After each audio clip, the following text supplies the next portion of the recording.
Hello, it's Devin here, and this is my hobby update for November. Been busy with work, but I've still managed to get a fair bit of painting done, and different things. So you can see over here I'm making progress on the men-at-arms, or the sergeant-at-arms, and getting my way through there. I'm nearly halfway through.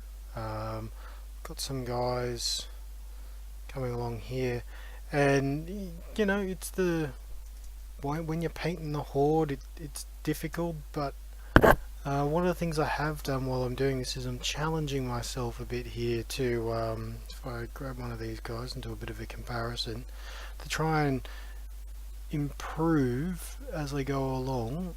And you can see here that definitely the guy on the left, I'm much happier with how his face and his skin tones are looking compared to the guy on the right. I still think I need to go back and make his padded armor a bit redder, but I've also tried a bit of a technique to try and get that done faster with more dry brushing as opposed to basically it was almost like a, I don't know what you call it. It wasn't quite blending what I was doing on there, but just some layers. So I might see if I can work out a way to get his padded armor a bit more red. But I do things like that when I'm painting the horde to challenge myself and try and keep it interesting. So I either want to improve my technique and try and get a better result, like I have there with the skin tones, and make it look better. But the other side of it that I do is I try to get the same result faster. So especially with the blues and the padded armor there and the legs, I've managed to get the same result faster. The padded armor, obviously I need to do a little bit of work there, needs to be a little bit more red. It's sort of too brown at the moment, but that's okay. So I've been having fun doing that. I painted the Perry command just to mix it up as well. This is just it still helps get them all done, but I've painted the Perry command here that goes with these guys, so I think they look good.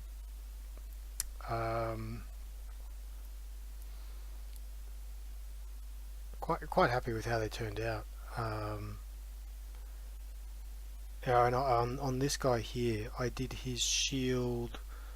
I don't know.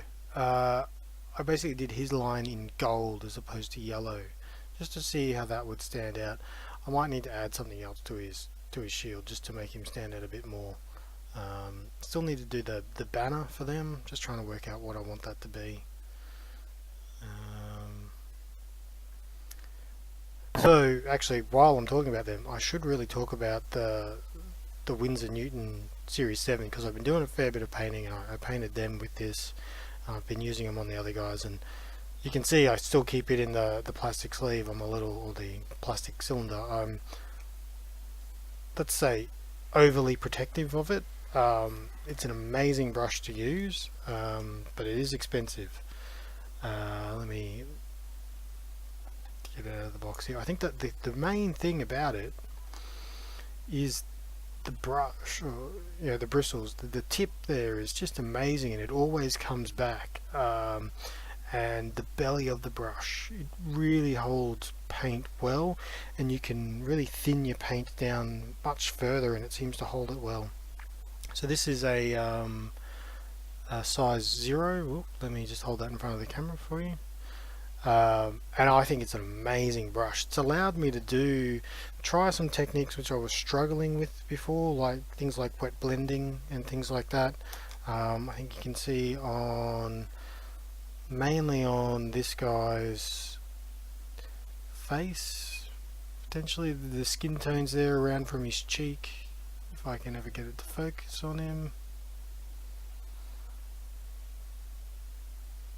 Yeah, it's a bit bleached out by the light there, but the skin tones around his face is much smoother than I've managed to achieve before. And actually, maybe you can see it more on the horn there.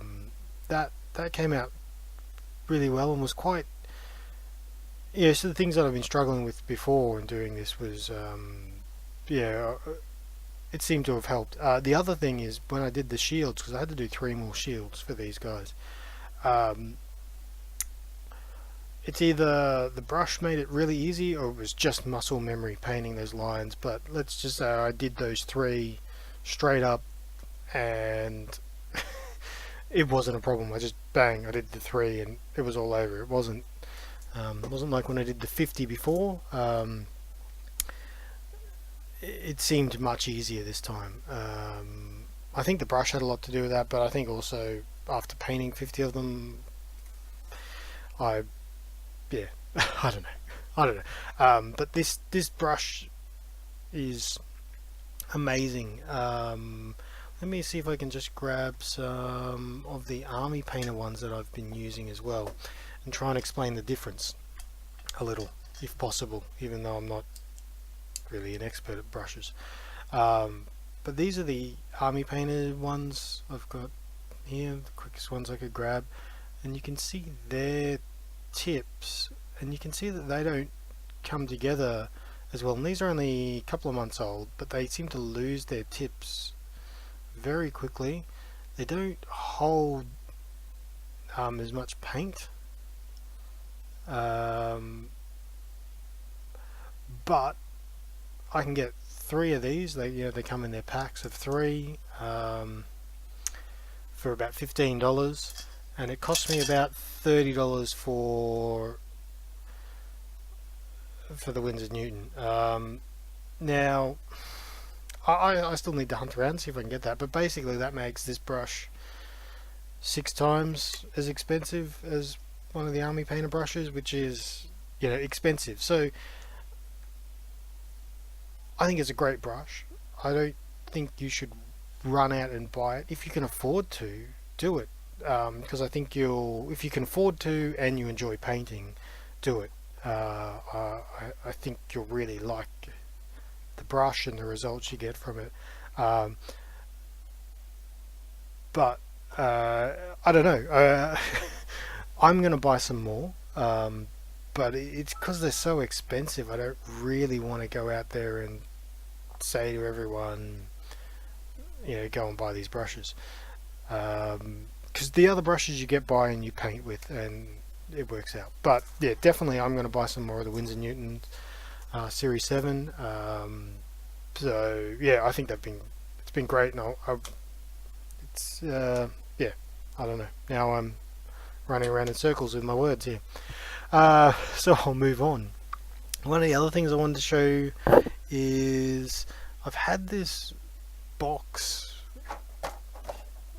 can I fit it in the screen, of some Lord of the Rings miniatures of these Rangers of Gondor, sitting around for ages, and my son has been harassing me to paint some miniatures. Like, he wants to paint, so I got some of them out and cleaned them up. So here's the ones that I did quickly, and it was just while I was painting these up, I was just showing him different techniques. So they're just, come on,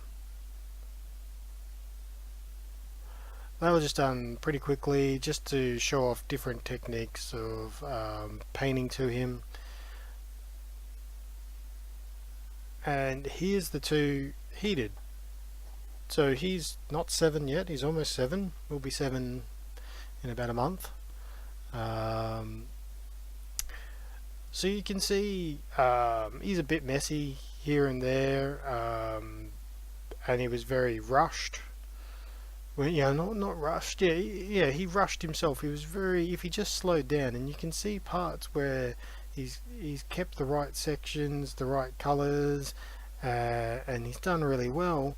But there's other parts where I know it's messy just because he rushed, and yeah, can't really expect too much more from a 7-year-old. But I'm impressed, I have to say, because I'm just really amazed. I didn't even think he would have the patience. I really thought, after a minute or so, he would have just, walked off and just gone, no, this is too hard. But I think he did really well.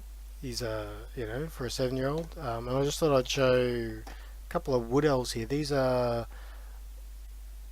the earliest miniatures that I still have that I've painted. I did start painting earlier, and I probably did these around when I was 17.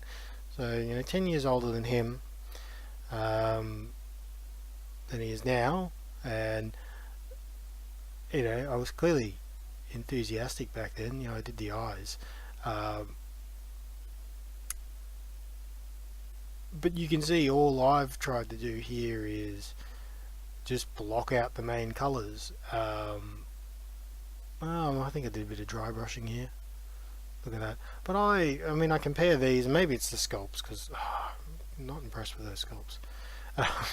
But what do you get? They're quite old. I think I would struggle actually painting something like this now. But you can see, and maybe it's color selection, but I actually like what he did better than these. And you can see there was neat here, a much neater painter, but maybe it's the colors, the blending of the colors, and the dry brushing, just the finish he got overall.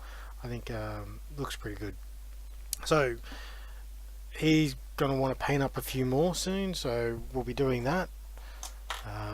And maybe in a couple of years I can outsource to him on a few of my miniatures that I need to get painted. What else have I been doing while I think about just over here, if I can get to him, I've been slowly prepping this guy here. He's from the Bane Lords range, which is Maurice Miniatures, who do Darklands. They did these guys a long time ago, and I'm really excited about getting to paint this guy. Once I finish cleaning up, he's very close. He's almost ready to be primed. So, and one of the things that this is taking so long is the little bit here on the end of the sword, on the hilt here, broke off on both of them. But you can see how, if I can get it to focus, maybe almost, you can see how thin that is, and it broke off on both of them. One of it was because I was a bit clumsy on them, on it. So I've managed to pin it, drill the tiniest little hole you wouldn't believe, and use a tiny little bit of wire up in there and pin them. And they're on there, they're quite strong. Here's his horse. It's really well detailed. I love the details on these miniatures, and they're just it's miniatures like this that just get me really excited to paint. I'm actually really enjoying painting the Sergeant at Arms there, but ones like that, when I start, I'll probably end up painting nearly all of it in one go because I just won't want to stop. That's my dogs. It's summer here, so we get the possums running across our back fence, and it looks like you've seen him off pretty quickly without having to get too close. Okay, so well, okay, so what was it? Where was that? There. So that's that, and maybe if I just quickly pan over the back, that I am working on all my airborne. I'm wondering if you can hear me over him barking away in the background. Yes. Yeah, I'm working on them all the way over there. So I've started on their skin. I want to do the faces first. Really take my time, because I found I'm really confident in painting the camouflage, painting the uniform, but I'm still not 100% confident in the faces. And I think on these guys, when I look at the ones that I've done, it's the ones that have got the good, where I've done the face as well, that really stand out. So I want to take my time and get them right.